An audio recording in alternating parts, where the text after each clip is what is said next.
Imagine a journey that takes you deep inside the human soul, through the darkest corners of despair, and finally to a place of profound understanding and hope. That's what you'll find in Viktor Frankl's Man's Search for Meaning. Written by a psychiatrist and Holocaust survivor, this book uniquely combines memoir, self-help, and psychological analysis. It's not just a book, it's an experience, a testament to human resilience in the face of unimaginable adversity. Buckle up as we dive into this profound exploration of human resilience and the quest for deeper meaning. At the heart of Frankl's book is a powerful question: what makes life worth living? Viktor Frankl, a psychiatrist and a Holocaust survivor, proposes that it's not the pursuit of pleasure or power that drives us, but rather the search for meaning. Amid the horrors of Nazi concentration camps, Frankl observed that those who could find purpose in their suffering were more likely to survive. This observation led to the development of his unique therapeutic approach, known as logotherapy. Unlike many other psychological approaches, logotherapy doesn't focus on the past or the pursuit of happiness. Instead, it emphasizes the importance of finding personal meaning in life, even in the midst of despair. It's about seeking what truly matters to you and pursuing it with all your might. In the face of unimaginable suffering, Frankl discovered that the search for meaning is the key to survival. Frankl's book is packed with wisdom, but a few key points stand out. Firstly, Frankl introduces us to the concept of tragic optimism. Here, he posits that even in the face of adversity, one can and should remain hopeful.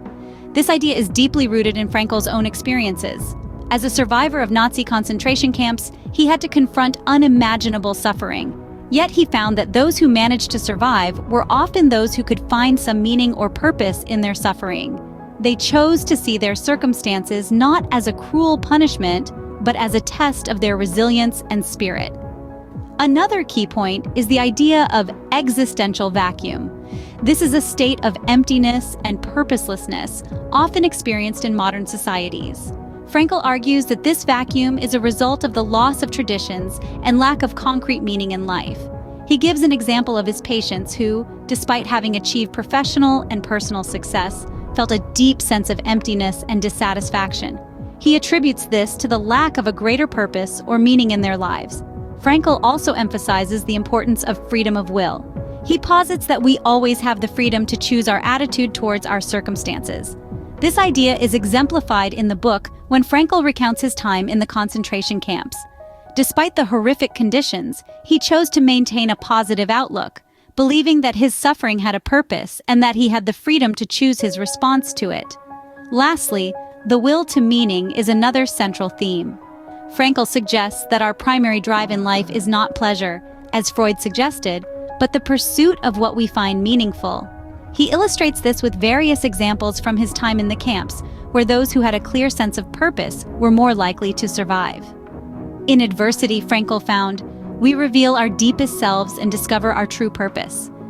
This enduring message of hope, resilience, and the quest for meaning continues to resonate with readers around the world, decades after its first publication. So what can we take away from Frankl's exploration of meaning and resilience? Viktor Frankl's Man's Search for Meaning imparts profound insights that can profoundly reshape our perspective on life. One of the pivotal ideas that Frankl presents is that meaning can be found in life in 3 different ways.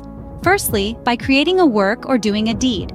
This encourages us to dive into our passions and interests, to contribute something meaningful to the world, and to strive for accomplishments, whether big or small. Secondly, meaning can be found by experiencing something or encountering someone. This could be as simple as marveling at a beautiful sunrise, reading a captivating book, or having a heartfelt conversation with a loved one. Lastly, and perhaps most significantly, Frankl highlights that we can find meaning by the attitude we take toward unavoidable suffering. When we are faced with hardships that we cannot change, we are challenged to change ourselves. It is in these moments of suffering that we have the opportunity to grow, to learn, and to deepen our understanding of life and of ourselves. In essence, Frankl's book teaches us that finding meaning in life is not a passive process, but an active pursuit. He inspires us to seek out meaning in our everyday lives and to embrace the challenges that come our way. In the end, Man's Search for Meaning teaches us that even in the darkest times we can find light if we choose to seek it. If you enjoyed the video, don't forget to hit the like button and subscribe.